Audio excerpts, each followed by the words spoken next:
باش خوندەکارین هێژا و دەلال ئیرۆ ئەم وانەیەکەن و ببن ناونیشاناوی تەڤگەرە ئازادیە گەلێ کورد دوێ وانەیەدا ئەمێ دەستپێکی رەوشە هەرێما ڕۆژهەلاتە ناوین ناس بکن و رەوشە ترکیایەژی چاوا بوو رەوشە کوردستانی و دەرکەتنە رێبەر ئاپ و ئاواکردنە پەکەکێ دوێ وانەیەدا ناس بکن. رەوشە هەرێما ڕۆژهەلاتە ناوین پشتی شەرێ جیهانێ یە یەکەم ئێدی هەرێما ڕۆژهەلاتە ناوین بوویە هەرێما هەری خودی پرسگرێکین جیهانی ئەو بوویە پرسگرێکەکە کۆر بێ چارەسەری مایە. ئەو پرسگرێکژی حتا ساڵە 1970 پشتی شەرێ جیهانێ یە دوویەم جی بەردەوام کریە. جبەر زەنگینبوونا vê herêmê û giringiya wê bi taybetî jî ji ber ku ew bi herêm jî petrol tê de peyda dibe ji ber vê yekê êdî ew pirsgirêk gurtir dibe û dibe pirsgirêkeke kor û ji hevdûnayê derxistin bê çareserî dimîne. Rewşa Tirkiyeyê di sala 1960 de gelê bêjin gelê lê Tirkiyeyê Kurd bi taybet dixwazin got dest bi tevgerên sosyalîst û demokratîk bikin ji bo avakirina dewleteka sosyalîst û demokratîk. Weke şoreşên mîna Vîetnam ya got li dijî Amerîkayê derketibû û şoreşa Cezayirê li dijî dagirkeriya Frensayê, şoreşa got li Kubayê bi rêveberiya Che Guevara û Fidel Castro jî li dijî dîktatorê bi navê Fulgencio Batista derketibû û şoreşên mîna ya Angola, Ghana û Mozambîk jî li dijî Portugîzan serî hildabûn û li gelê Filistîn jî li dijî Sıhyonîzma İsraîlê dest bi şoreşê kiribûn. Ji ber vê yekê jî êdî gelê Tirkiye bi bandora van şoreşan êdî ew jî dest bi têkoşîn û xebata dikin ji bo damezrandina dewleteka demokratîk ji bo gelê Kurd. Êdî di piştî got Tirk bi van pêşveçûnan dihsê di 12 Adara 1971 de derbeyeke leşkerî pêk tîne. Kîja salê 12 Adara 1971 de di vir de derbeyeke leşkerî ji hêla dewleta Tirk ve li ser wê rêxistina govan şoreşgera dest pê kiribû, destpêkê di zanîngeha de nav xwendekaran de hatibû belavkirin. Tirk bi vê yekê dihsin êdî di encama wê derbeya leşkerî de li dijî endamên wê şoreşgerî operasyon hat darxistin. Duê operasyonê de Dînêz Gezmîş, Mahir Çayan û İbrahîm Kaya Bakaya. Ev her sê kesên han bêjin Dînêz Gezmîş, Mahir Çayan û İbrahîm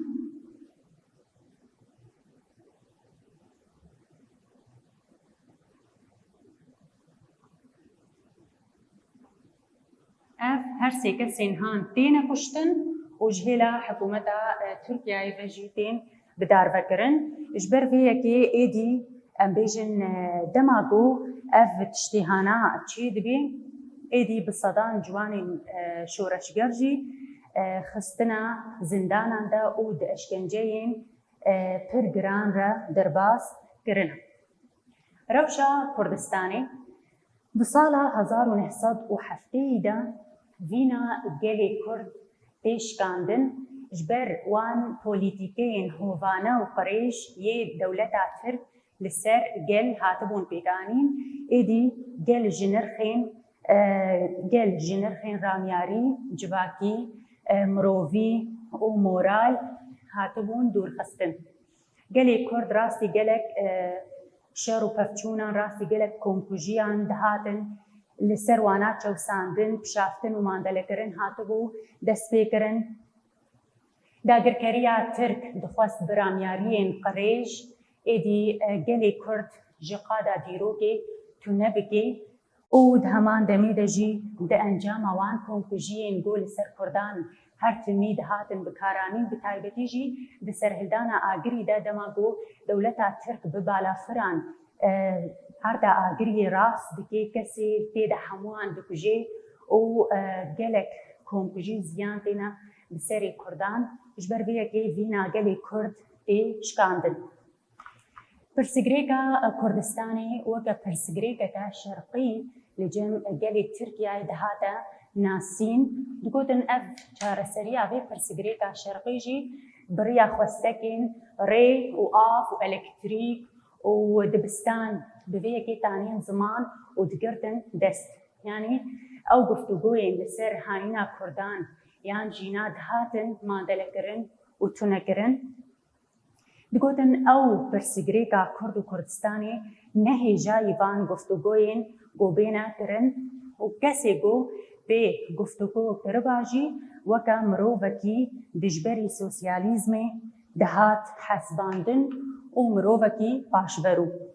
Ji ber vê yekê êdî pirsgirêka Kurdî her timî maye weke pirsgirêkeka bê çareser. Derketina rêberapo û avakirina PKK. Kengî derket û çawa PKK jî tê damizrandin. Piştî got serokê rêxistina Partiya Rizgariya Gelêrî eniya Tirkiyeyê Mahir Çayan tê kuştin. Li vê derê ji were wekî têgîn deynana THK. Ev têgînahan bi zimanê Tirkî tê wateya Türk, Halk, Kurtulas û tîpa pe jî tê wateya Partîsî, C jî Cebhesî. Di zimanê Tirkî de wiha tên nivîsîn û wateya wê ev e lê di Kurdî de wateya wê rêxistiniya Partiya Türk, Partiya Rizgariya Gelêrî eniya Tirkiyeyê. Min ji were Kurdî jî deyîn li vê derê Partiya Rizgariya eniya Gelêrî. Ev bi Kurdiya û ev jî bi Tirkî wateya wê ev bû. Mahir Çayan serokê vê rêxistinê bû.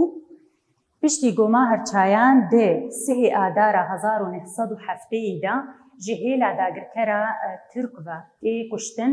Êdî di yekemîn salvegera kuştina Mahir Çayan de xwepêşandanek tê li darxistin. Ew xwepêşandan bi rêveberiya kê bû? Bi rêveberiya rêber Apo bû. Apo jî kiya? Abdullah Öcalan'a Kurdekî Tirkiye li Orfayê jî ji dayîk bûye. Ew serokê vê xwepêşandanê bû. Ew xwepêşandan me got ji bo çi bû? Ji bo yekemîn salvegera kuştina Mahir Çayan ew serokê Partiya Rizgariya Gelêrî eniya Tirkiyeyê.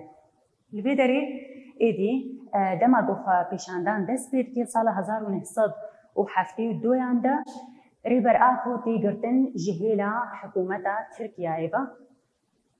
Dibêjin ji ber got dest xwepêşandanê kiriye êdî wî digirin çend meha dimînê 7 meha di zindana bajarê Mamekê de dimînê. Piştî 7 mehan êdî ti belgeyên got li ser rêber Apo bigirin da got wî seza bikin êdî ti belge di destê Tirkan denînin ji ber vê yekê serbest tê berda. Piştî sala 1973 de rêber Apo lêgerîn û xebatên xwe didê meşandin ji bo damezrandina komekê bi wê alîkariya wê komê jî ji bo gelê Kurd bigihêje mafê xwe û ji bin destiya dewleta Tirk bê rizgarkirin. Di sala 1974 de اف کۆماهان مەزنتر دەبێ و وەکە بێ پلانێژی ژێرە دەدەینن داگۆ بەلاوی گەلک کەسان بکن و ji bin destê hikûmeta Tirk bêne rizgarkirin. Di sala 1977 de ji bo wê koma got hatiye çêkirin şopandin û xebat têne meşandin. Li Kurdistanê xebatên heqî qerer jî têne meşandin. Heqî qerer ew wekî hîmê rêxistinê dihat pêkanî. Di kîja salê de 1977 de heqî qerer li Kurdistanê dest bi xebata dike ji bo got rizgariya Kurd ji bin destê dewleta Tirk.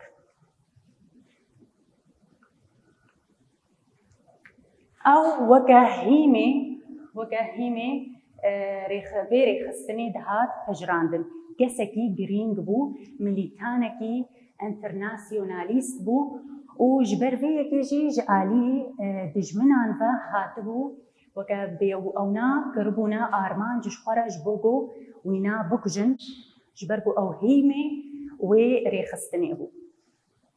Êdî di rêya komployekê re heqî qerer şehîd dikeve li ser destê hikûmeta Tirk. Şehîdbûna heqî qerer wekî erdhejekê bi xwe re diafirîne. Êdî hin hevalên gopêra pêşinyara got tolhildanê bikin û li dijî dewleta Tirk cih de dest bi şer bikin lê rêberapo vê yekê napejirîne. Dibêjî niha gelê Tirk yan jî dewleta Tirk li hêviya helwesteka wisaya ji bo got me jî weke heqî qerer bikujê lê em vê derfetê nadin Tirkiyeyê. Êdî çi dikê dixwaze got vê rêxistinê bêhtir mezin bike û belavî gelek deveran bike da got tola heqî qerer jî êdî bistêne. Di tîrmeha 1978 de rêberapo manîfîsto amade dike. Manîfîsto jî wateya wê rêya şoreşa Kurdistanê. 1978 de li Amedê manîfîsto ji hêla rêberapo ve tê amadekirin. Rêya şoreşa yan jî rêya şoreşa Kurdistanê erê bê amadekirin. Li gundê Lîcayê yê girêdayî bajarê Amedê bi beşdarbûna 23 hevalan ve êdî kongir tê lidarxistin. Ew kongir di roja berdewam dike. Di dawiya wê kongirê de jî rêberapo wê biaxiviya û heval xeyrî jî wê wekî dîwan hatiba pejrandin. Piştre ji bo desteya rêvebir rêberapo û Mihemed Kara Songur û Şahîn Donmez hatin hilbijartin û navê vê partiyê jî li ser daxwaza Heval Ferhat Kortay dibe navê wê dike Partiya PKK, Partiya Karkerên Kurdistanê. Li ser daxwaza Ferhat Kortay Heval Ferhat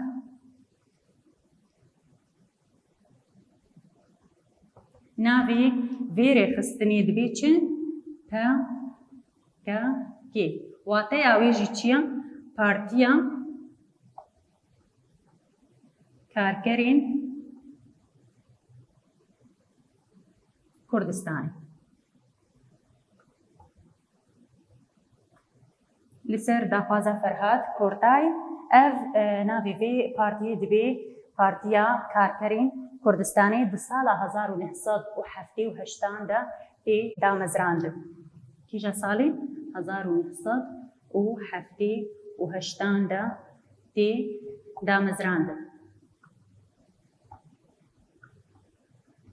Piştî vê yekê bi salekê jî di sala 1979 de êdî ev partî derdikeve ji derveyî welat.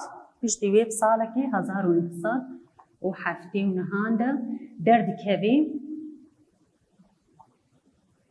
درفي ولات لي حمو هريمان تي بلافكرن اف بارتيا كاركرين كردستاني نها ام برسي نرخاندني چار سر بکن بیجی پرسای که پشتی شر جیهانی یه دویم ناکوکی دنابرا که دا زیده دبن ناکوکی دنابرا دولتین اوروپی دا بتایبت هیزن قپیتالیزم لسر روجهلاتا نابین ایدی او ناکوکی تینا زیده کرن جبر گو روجهلاتا نابین هریمکا زنگین بو و گرینگ بو بتایبتی جبر گو بترول تیده هبو جبر بيكي ناكوكيد كفنا نابرا دولتين قابيتاليزم ده برساد دوا روشا هريما روجهلاتا نابين بكورتاسي وكا مگو روجهلاتا نابين جي شري جيهاني يكم و ايدي بويا برسگريكا گو بي چارسري مايا و هريما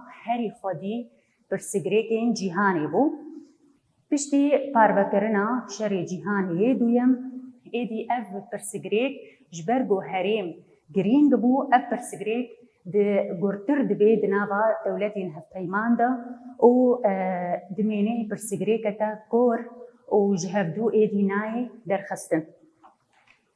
پرساسیا باندورا پولیتیکین هوانا یه لسر گلی کرد چبون باندورا وان پولیتیکین هوانا ينقل بسالة 1907 دا لجعالية داگرکریا ترک و هاتبو مشاندن ایدی وینا گل ایشکاندن او گل جنرخین رامیاری جواکی مرووی او مورال تی دورخستن گلک کنکوژی لسر سری کردان تینا چیکرن شافتن و ماندلکرن بی سینور تینا بکار آنین گلی کرد دو فازن گوگلی کرد جقادات دیرو که بتواهی به راکرن و چیجی بتایبتی جی پشتی سرهندانا آگری دماغو دولت ترک به بالافران ایریشی باجاری آگریت که و گلک زیان تینا سری کرده و راستی کنکوژیان تی ایدی بویه که وینا گلی کرد تی شکانده. پرسا چارا چما ریبر آپو دسته و یکی آدارا 1972 دا تی گرتن. جبرگو ده یکمین سال بگرا کشتنا سروکی پارتیا KHKP پارتیا رزگاریا انیا گلیری ماهر چایان دما گوتی کشتن دی یکمین سال بگرا کشتنا ویدا بسال 1972 دا ایدی خپیشاندان تی دست بکرن سروکی وی خپیشاندانی جی کی بو ریبر آپو بو جبر بیه کی تی گرتن جعالیه هیزین ترکوا پرسا پینجا ریبر آپو جسال 1973 و شون دا دست بچه دکی دسال 1973 و شون دا ریبر آپو دست به خباتین لیگرین و دامزراندنا کومکیش بو رزگار کرنا کردان جه بین دستلاداریا دولتا ترک دست به خبات و لیگرینان دکی. ما پرسی خوی نرخاندنی چاره سر کرن وانه عمل وی دری بداوید بی حتی وانه کدن هن بمینن دنا بخیر و خوشید.